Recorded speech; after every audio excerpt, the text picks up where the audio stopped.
Sujatha. ETV life ఆధ్యాత్మిక channel జీవన యోగ కార్యక్రమానికి మీ అందరికీ స్వాగతం.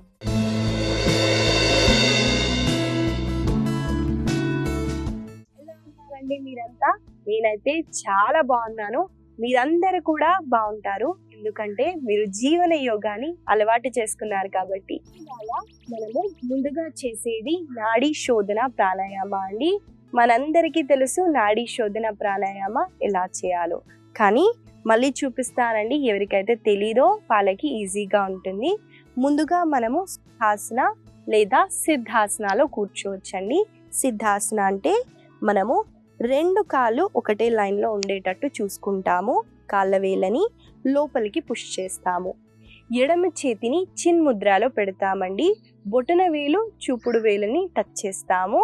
కుడి చేతితో విష్ణు ముద్రని అడాప్ట్ చేస్తాము. చూడండి, విష్ణు ముద్ర అంటే మన బొటన వేలు ఉంగరపు వేలతో మనము ఎడమ నాస్ట్రిల్స్ని కంట్రోల్ చేస్తామండి. ముందుగా శ్వాసని మనము ఎడమ వైపు నుంచి తీసుకుంటూ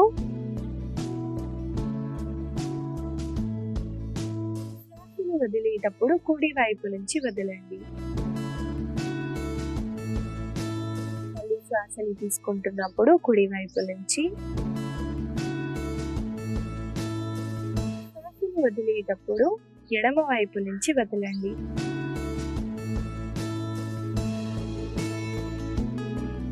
చూసారు కదండి, ఇది ఒక 1 రౌండ్ అండి. నాడీ శోధనలో మనము ముందుగా ఎడమ నుంచి శ్వాసని తీసుకుంటూ కుడి వైపున వదులుతాము. కుడి వైపు నుంచి తీసుకొని ఎడమ వైపున వదులుతాము. వీటికి ఒక రీజన్ ఉందండి. మనకి బాడీలో నాడీస్ ఉంటాయండి, ఈడ పింగళ నాడీస్. కాబట్టి మనము ముందుగా ఎడమ నుంచి శ్వాసని తీసుకోవాలి. దానివల్లే మనము నాడీస్ని బ్యాలెన్స్ చేయగలుగుతాము. ఏమవుతుంది యష్మిత కుడి వైపు నుంచి తీసుకుంటే అంటే, ఏమీ కాదండి, ఏం నష్టమైతే ఉండదు. కానీ ఎడమ వైపు నుంచి చేయడానికి చూడండి. మనము కలిసి ప్రాణాయామాన్ని చేద్దామండి. ఇవ్వాలి ఇక్కడ. మీకు లంగ్ కెపాసిటీ డిఫరెంట్ ఉండొచ్చు, నేను ఇంకెక్కువగా శ్వాసని తీసుకోవచ్చు. కాబట్టి 9 రౌండ్స్ని మీరు గుర్తుపెట్టుకొని రిలాక్స్ అవ్వటానికి ట్రై చేయండి.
ముందుగా కుడి చేతిని రిలాక్స్ చేస్తూ అబ్జర్వ్ చేయడానికి ట్రై చేయండి.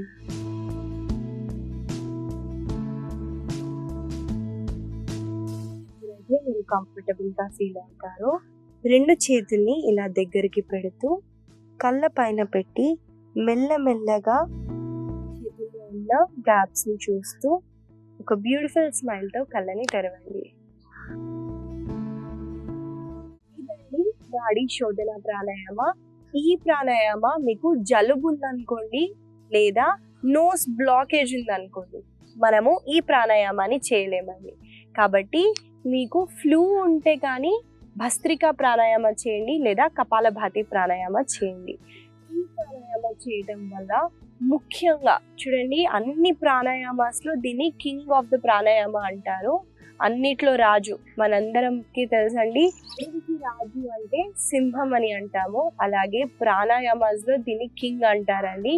ఈ ప్రాణాయామ చేయటం వల్ల నాడీస్ బ్యాలెన్స్ అవుతూ మనకి హై బ్లడ్ ప్రెషర్ ఉన్నా చూడండి, స్ట్రెస్ లెవెల్స్ ఉన్నా, మనకి హార్మోనల్ ఇష్యూస్ ఉన్నా, లేదా మీరు తినే ముందండి ఎంతమంది ప్రశాంతంగా తింటారని లేదు, పొద్దున వెళ్ళే హడావిడిలో తింటాము, ఆఫీస్లో మళ్ళీ వర్క్ చేయాలని టెన్షన్తో తింటాము, రాత్రి వచ్చేసి తొందరగా పడుకోవాలని తింటాము. మీరు తినే ముందు ఒక 5 నిమిషాలు లేదా 10 నిమిషాలు నాడీ శోధన చేయండి. మైండ్ కామ్ అవుతుంది.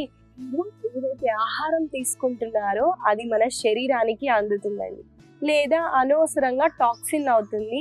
మనము తింటాము, ఇంత క్వాంటిటీ తిన్నా కూడా మనకి ఒంటికి పట్టలేదు అనుకోండి, దాన్ని ఆమదోషం కిందికి కన్వర్ట్ అవుతుందండి. ఆమ అంటే టాక్సిన్ అండి. మన బాడీలో టాక్సిన్స్ ఎక్కువైపోయాయి అనుకోండి, అప్పుడే మనకి రోగాలు అన్నవి వస్తాయి. కాబట్టి ప్రతిరోజు నాడీ శోధన ప్రాణాయామాన్ని చేయండి.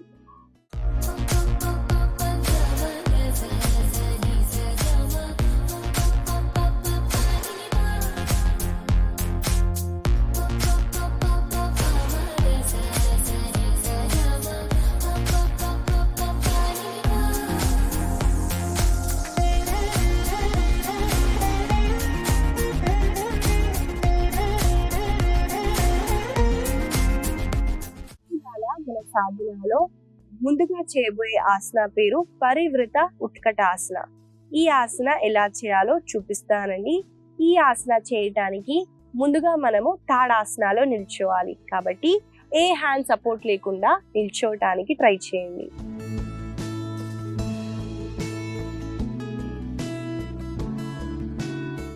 మనం ఇలా తాడాసనాలో నిల్చుంటామండి. నిల్చున్న తర్వాత శ్వాసని తీసుకుంటూ 2 చేతుల్ని జోడించండి. శ్వాసని వదిలేటప్పుడు మోకాలని బెండ్ చేయండి. బెండ్ చేస్తూ ఇక్కడ శ్వాసని వదిలేటప్పుడు చూడండి, నేను నా ఎడమ మోచేతిని కుడి మోకాల దగ్గరికి తీసుకొచ్చాను. పైన వైపులో చూడండి. ఈ శ్వాసని తీసుకుంటూ సెంటర్కి వచ్చేసి ఈసారి శ్వాసని వదిలేటప్పుడు కుడి మోచేతిని ఎడమ మోకాల దగ్గరికి తేవండి. సెంటర్కి వచ్చేసి శ్వాస తీసుకుంటూ పైకి రేజ్ అవ్వచ్చు. ఆసన ఎలా చేయాలో చూపించాను. ఈ ఆసన చేయటం వల్ల ముఖ్యంగా మన మోకాలు స్ట్రెంగ్తెన్ చేయాలంటే ఈ ఆసనాన్ని చేయొచ్చు. మోకాల నొప్పులు ఉంటే అవాయిడ్ చేయండి.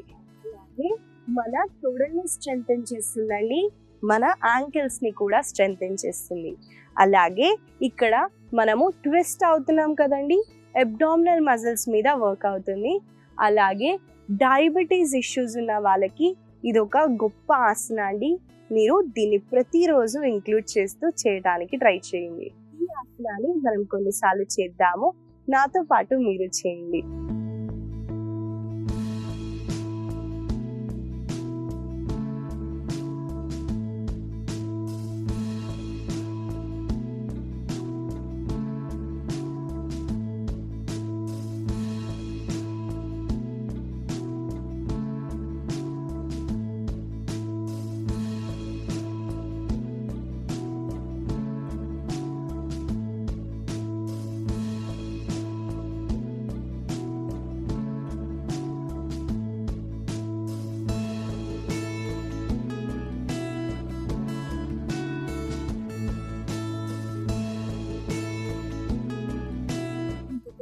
మధ్యలో రిలాక్స్ అయ్యి అటు ఇటు వాక్ చేసి కూడా ఆసనాన్ని చేయొచ్చండి. జస్ట్ మజిల్లో ఉన్న టెన్షన్ని రిమూవ్ చేయడానికి ఒకసారి వాక్ చేసి మళ్ళీ ఆసనాన్ని చేద్దాము.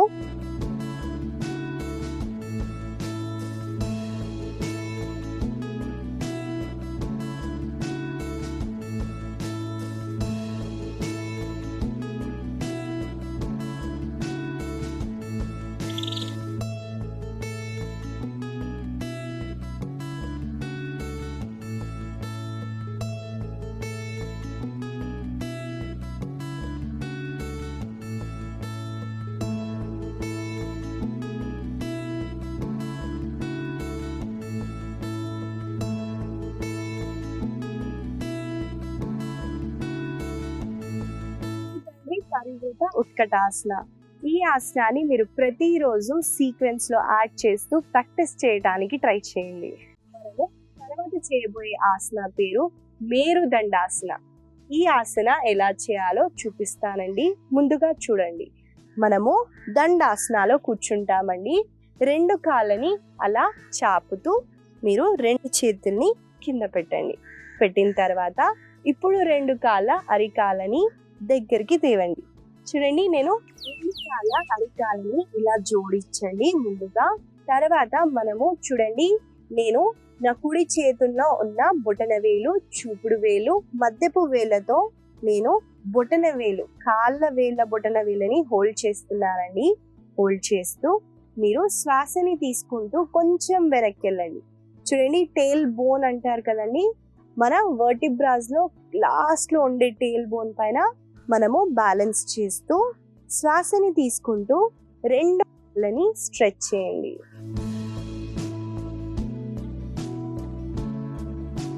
శ్వాసని తీసుకుంటూ రిలాక్స్ అవ్వచ్చు. ఎక్కువగా కామన్ గా మిస్టేక్ చేసేది చూపిస్తానండి. చాలా మంది ఇలా చేస్తారండి. స్ట్రైట్ పెట్టండి. ఇలా పెట్టడం వల్ల ఆసన వల్ల కలిగే లాభాలు మీకు వస్తాయి.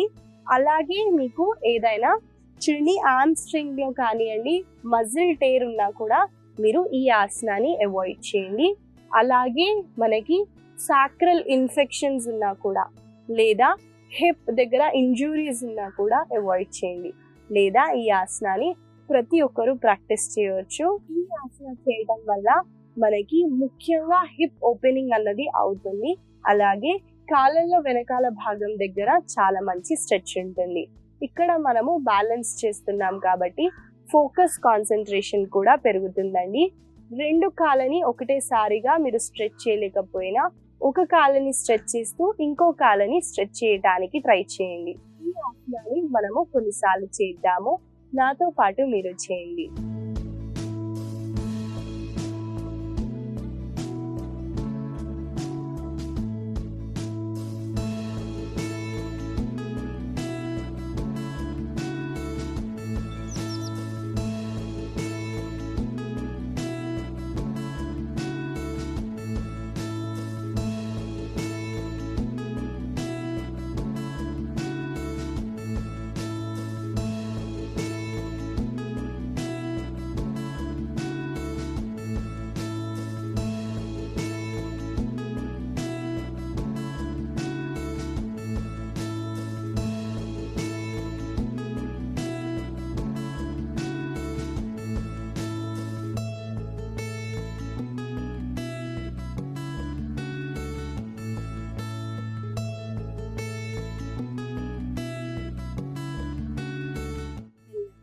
రెండు కాళ్ళని రిలాక్స్ చేస్తూ చేతులని కూడా రిలాక్స్ చేయండి. ఇదండి మేరుదండాసన. చూడండి, పేరులోనే ఉంది. మేరు అంటే సాంస్క్రిట్ లో మన స్పైన్ అండి, మన వెన్నుముక్క. మన వెన్నుముక్కని స్ట్రెంగ్తెన్ చేయడానికి ఈ ఆసన మీరు ప్రతిరోజు ప్రాక్టీస్ చేయండి. మనము తర్వాత చేయబోయే ఆసన పేరు సూక్త వీరాసన అండి. ఈ ఆసన ఎలా చేయాలో చూపిస్తానండి. ముందుగా చూడండి ఎలా చేయాలో. మనము ఈ ఆసన చేయడానికి ముందుగా వజ్రాసనాలో కూర్చోవాలి. కాబట్టి ఒక వైపున వెళ్తూ వజ్రాసనాలో కూర్చోండి. వీరాసన చేయడానికి ముందుగా మనం ఇలా వజ్రాసనాలో కూర్చుంటామండి. కూర్చున్న తర్వాత చూడండి, నేను నా కుడి కాళ్ళని కుడి వైపున తీసుకెళ్లాను, అలాగే ఎడమ కాళ్ళని ఎడమ వైపున తీసుకెళ్లాను. అంటే నా కాళ్ళు 2 బయట ఉన్నాయండి. నేను కంప్లీట్ గా సీట్ ని మ్యాట్ పైన పెట్టాను. పెట్టిన తర్వాత ఇక్కడ ఇంపార్టెంట్ పాయింట్ అండి, దీన్ని కాఫ్ మజిల్ అంటారు. దీన్ని మీరు బయటికి తేవటం వల్ల కూడా ఈజీగా మనము కూర్చోగలుగుతాం. కూర్చున్న తర్వాత చేతుల్ని ఒకటి తర్వాత ఇంకొకటిగా కింద డ్రాప్ చేస్తూ మనము కంప్లీట్ గా బాడీని కింద రిలాక్స్ చేస్తాం. రెండు చేతుల్ని చూడండి, నా తల వైపున స్ట్రెచ్ చేశాను. మళ్ళీ మెల్లగా చేతుల్ని సపోర్ట్ గా తీసుకుంటూ చూడండి, వచ్చేటప్పుడు ఒక వైపున తిరుగుతూ రిలీజ్ అవ్వాలి. రెండు కాళ్ళని దగ్గరికి పెడుతూ వజ్రాసనాలో కూర్చోవచ్చు. సూక్త వీరాసన ఎలా చేయాలో చూపించాను. వీరాసన చేయటం వల్ల మనకి ముఖ్యంగా కాళ్ళల్లో ఫ్లెక్సిబిలిటీ పెరుగుతుందండి. చిన్న పిల్లలు చూడండి, అది ఆసన అని తెలియదు కానీ వాళ్ళు అలాగే కూర్చుంటారు. మనకి ఫ్లెక్సిబిలిటీ పెరుగుతుంది. చాలా మంది అరే కాళ్ళు మోకాళ్ళు అదైపోతాయి, ఇలా అయిపోతాయి, ఇలా కూర్చో అని అంటారు. కానీ ఆసనానే ఉందండి. కాబట్టి మీకు కానీ యాంకిల్ పెయిన్ ఉన్నా, మోకాళ్ళ నొప్పులున్నా ఈ ఆసనాన్ని అవాయిడ్ చేయండి. లేదా మీరందరూ ఈ ఆసనాన్ని ప్రాక్టీస్ చేయొచ్చు. కంప్లీట్గా బాడీని కింద డ్రాప్ చేయలేకపోయినా బోల్స్టర్ హెల్ప్ తీసుకోండి. ఒక మెత్త పెట్టుకోండి, ఆ మెత్త వరకు రీచ్ అవ్వటానికి ట్రై చేయండి. దానివల్ల మనకి మెల్లమెల్లగా ఆ మెత్తని తీసేసి కూడా కంప్లీట్గా రిలాక్స్ అవ్వచ్చు. ఈ ఆసన చేయటం వల్ల మనకి ముఖ్యంగా చాలా ఎక్కువగా స్ట్రెచ్ ఇచ్చేవి మన యాంకిల్స్ దగ్గర అండి. రిలీజ్ అయ్యేటప్పుడు చాలా కేర్ఫుల్గా ఒక వైపున తిరుగుతూ లిఫ్ట్ అవ్వండి, లేదా అనవసరంగా మన యాంకిల్ని డ్యామేజ్ చేస్తాము. చాలా కేర్ఫుల్గా చేయడానికి ట్రై చేయండి. ఈ ఆసనాన్ని ఇంకొకసారి హోల్డ్ చేస్తూ ఉజ్జయి బ్రీతింగ్ చేయడానికి చూద్దామండి. మనము కలిసి చేద్దాము.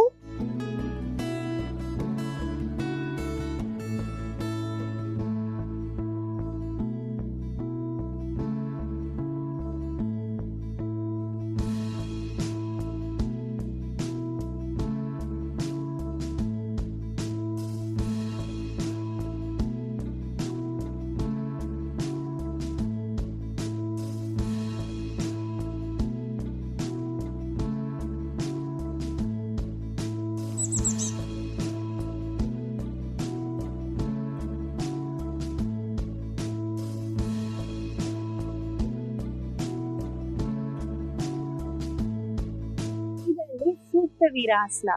ఈ ఆసన వల్ల కలిగే లాభాలను మీకు చెప్పాను. ఈ ఆసనాన్ని మీరు ప్రతిరోజు సీక్వెన్స్ లో యాడ్ చేస్తూ ప్రాక్టీస్ చేయడానికి ట్రై చేయండి. తర్వాత చేయబోయే ఆసన పేరు ఉదరాకర్షణాసన. ఈ ఆసన ఎలా చేయాలో చూపిస్తానండి. ముందుగా చూడండి, ఈ ఆసన చేయడానికి ముందుగా మన వీపు వైపున పడుకోవాలి. కాబట్టి ఆ పొజిషన్ కి వచ్చేయండి.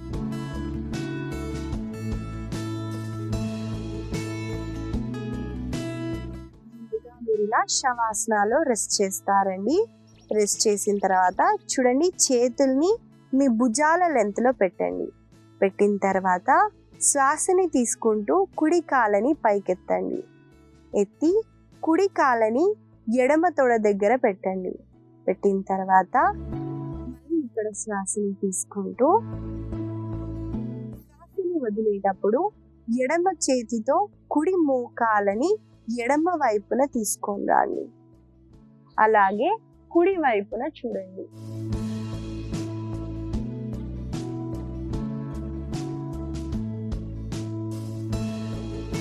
మళ్ళీ శ్వాసని తీసుకుంటూ సెంటర్కి వచ్చేసి ఇప్పుడు ఎడమ కాళ్ళని కుడి తొడ పైన పెడుతూ ఎడమ మోకాలని కుడి వైపున తీసుకెళ్తూ ఎడమ వైపున చూస్తారు.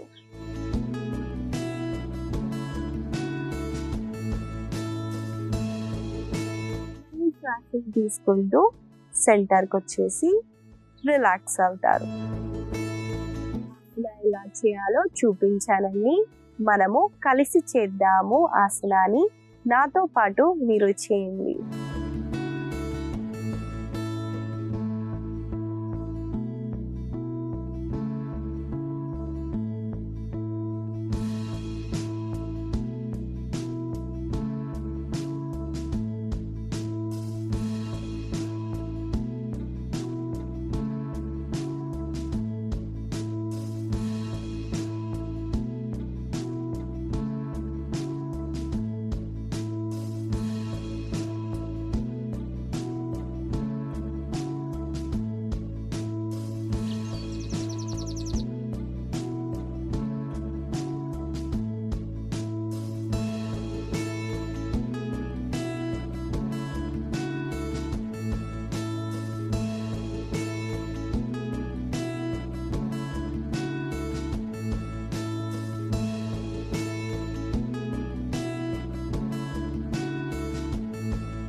సెంటర్కి వచ్చేసి శవాసనాలో కొన్ని క్షణాలు రెస్ట్ చేస్తూ బాడీలో ఏం జరుగుతుందో అబ్జర్వ్ చేయడానికి ట్రై చేయండి.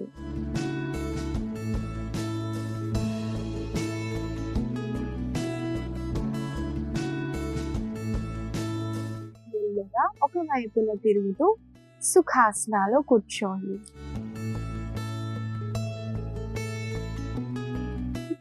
ఉద్రాకర్షణాసన.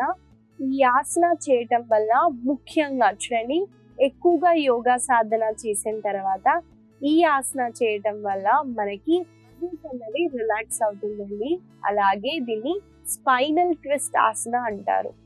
మనం మనం మోకాలని తీసుకొని వెళ్ళటం కాదు, అలా చేస్తూ కొంతమంది భుజాన్ని కూడా పైకెత్తుతారు. దానివల్ల కరెక్ట్ గా ట్విస్ట్ అన్నది అవ్వదు. కాబట్టి భుజాన్ని కిందే పెడుతూ మోకాళ్ళు ఎంతవరకు అయితే అంతవరకే పుష్ చేయడానికి ట్రై చేయండి. ఈ ఆసనాన్ని కూడా సీక్వెన్స్ లో యాడ్ చేస్తూ ప్రతిరోజు ప్రాక్టీస్ చేయడానికి ట్రై చేయండి. ఇదండి ఇవాళ మన ఆసనాస్. మనము కొన్ని స్ట్రెంథెనింగ్ ఆసనాస్ ని చేసాము, కొన్ని హిప్ ఓపెనింగ్ ఆసనాస్ ని చేసాము. ఈ ఆసనాలని మీరు గుర్తుపెట్టుకొని రోజు పొద్దున్న సాయంత్రం వేళల్లో ప్రాక్టీస్ చేయడానికి ట్రై చేయండి. చిన్న సలహా ఏంటంటే అండి, మళ్ళీ డీటాక్సిఫై బాడీని మైండ్ ని ఎలా చేయాలో యోగా సాధన వల్ల చెప్తానండి. చూడండి, మన శరీరానికి ఆసనాల ద్వారా మనము డీటాక్సిఫై చేయొచ్చు. అంటే మనము ఆసనాస్ చేసేటప్పుడు చెమట తీస్తామండి, దానివల్ల టాక్సిన్స్ అన్నవి పోతుంది. అలాగే ముద్రాలండి, ఫిజికల్ గా అయితే ముద్రాలు చాలా పనికొస్తాయి డీటాక్సిఫై చేయడానికి మన బాడీని. అలాగే మన మైండ్కి అయితే ప్రాణాయామాలు, మెడిటేషన్ ద్వారా మనము డీటాక్సిఫై చేయొచ్చు. ఈ చిన్న సలహా మీకు ఉపయోగపడుతుందని ఆశిస్తూ మళ్ళీ కలుద్దాం.